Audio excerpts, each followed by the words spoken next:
Yeah, no, I think it was a up and down season. We learnt a lot through various different ways. Started off relatively strong.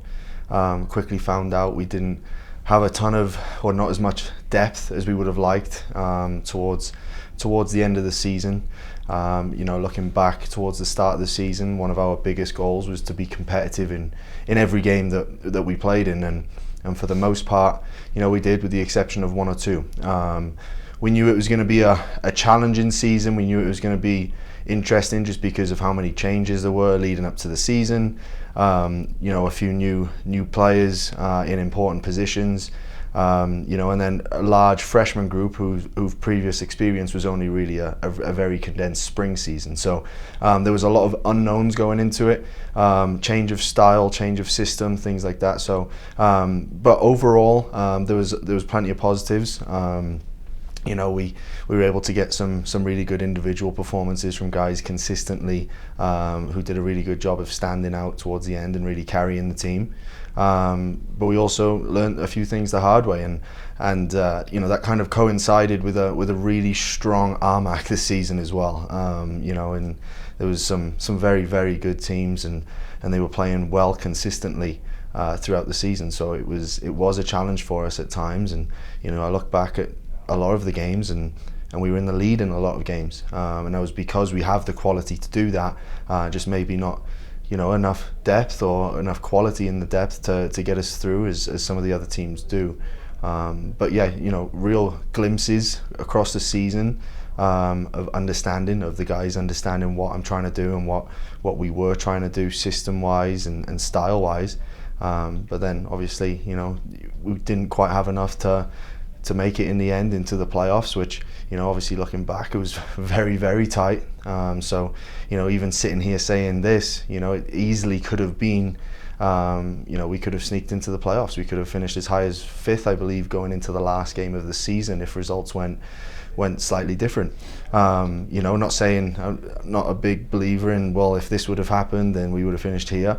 But it does go to show small differences at this level. And the best teams, the teams that win and the teams that progress, are the teams that consistently find ways to, get over those hurdles and consistently find ways to win when things get tight.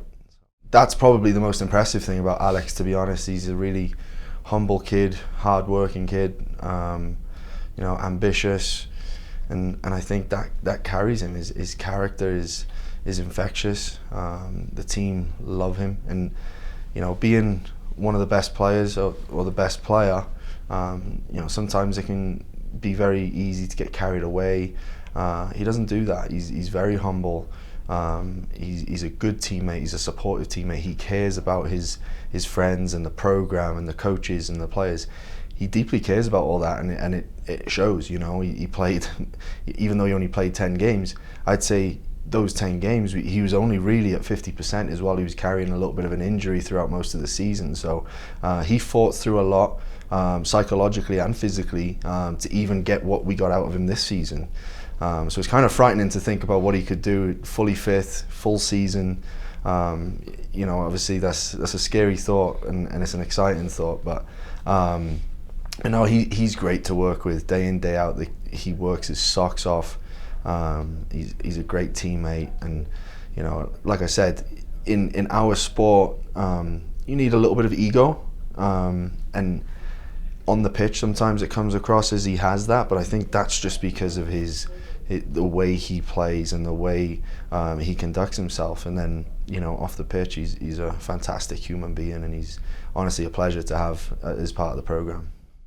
Yeah, when I was named as the interim, my plan was to act like I was the head coach. That's essentially what my role was. So tried not to think about it too much throughout the season. You don't really have a lot of time to think about those external factors throughout the season. So said it was going to be a day-to-day process. We knew it was going to be about working hard every day, and still season's ended and we still haven't taken a day off as a staff. So that was kind of the theme throughout the interim season, was let's work hard, give it absolutely everything with this current group of players. Let's maximize what we have. And then obviously the bigger picture is, now that I'm full time, obviously the recruiting element and all those things kind of start to play a factor. But it was literally just a case of be as organised and as planned as possible going into pre-season, because that was just something that this program hasn't really had in recent times. So just making sure that we can be as prepared as possible with the group that we have to maximise what we had in front of us. So and I feel like we did that. I feel like we got every ounce out of the players. I've said a couple of times that we didn't feel like we had enough depth, but with the guys that were on, you look at some players like Caden Zamora, Colby Ranieri. Those guys played a lot of minutes, too many minutes, and at this level, playing on Friday, Sunday, Thursday, Sunday, running miles and miles and miles, and then having to do it again, 48 hours later is, it really is a stretch physically, and some of those guys just got on with it, and they said, Coach, I'm here to play. I know, in an ideal world, I'd have a replacement for 10 minutes, but I'm going to do what you're asking of me, and that was huge, really, and that kind of, I think, summed up what our overall attitude was towards this past season. Was we're getting on with it, we're going to work our socks off, we're going to maximise everything, and I feel like we did that, and along the way picked up a couple of really kind of key results that I think showed us as a group internally but also externally that we are a good team, and we could be a very dangerous team with a few more pieces. So going away to Texas and winning 2 big games there on the road was huge for the team, and then beating Regis on the road, just to highlight a couple of big games for us, really, that I think has helped with the overall mindset of this group going into next season. The off season, so since we've finished our season, obviously the emphasis has really been on recruiting.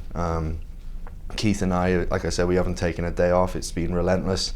We're really leaving no stone unturned and trying to find the best players possible to help improve this group. We're excited about the current group. We've got a handful of returners that we feel are solid and can win and can be successful at this level. And then our focus has truly been on finding players that can come in and support them, help them. I had a few conversations with our returners, a few of the key players, and asked them what do they want out of this experience in the last couple of years, and they said they want to win a championship, and I said, well, so do I. So I said, this is what's going to need to happen. There's going to be some tough decisions, there's going to be some turnover. It's obviously the nature of college athletics, and those conversations have happened, and we feel like we're in a really good spot with the guys that are coming back, and the movements we've made already with recruiting. Got quite a few verbal commitments that we're really, really excited about that are going to come and help us be a better team. So then obviously, ideally, I was just talking about this yesterday with Keith, and we would like to be done with our recruiting completely by Christmas. So that then really allows us to knuckle down and work with our current group and make sure they're reaching their potential and they're building towards what we want from them going into next fall. So in terms of spring goals, it's just improvement, and it's just really getting as much out of these guys as possible, kind of putting us in a position to where we know what we're going to get from them going into the fall of 22. But really excited, and like I said, looking forward to, we're right on the back end of our recruiting now, so we're looking forward to being done, kind of closing that chapter and really knuckling down with our current group and maximising those guys. Find the best players possible and best players available. That's really been our strategy, and not settling, I would say, is probably been the key for us. We've been really aggressive with our recruiting so far, and like I said, spoken to a lot of people, spoken to a lot of different coaches and agents within our networks.